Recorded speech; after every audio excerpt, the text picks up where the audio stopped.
Сеня. Сеня? Угу. Ты сразу всем ласточку свою показать решил?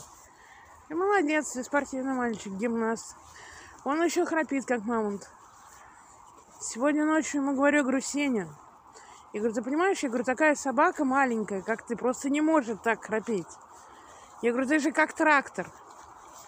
Сене все равно пришлось будить собаку, чтобы перестал храпеть. Сладко ему спалось, видимо, как-то очень сильно. Да, Сеня? Прет гулять.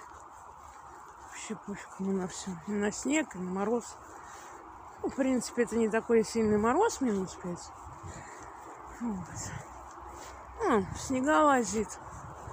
Не надо там ничего своей морделью-то. Пойдем.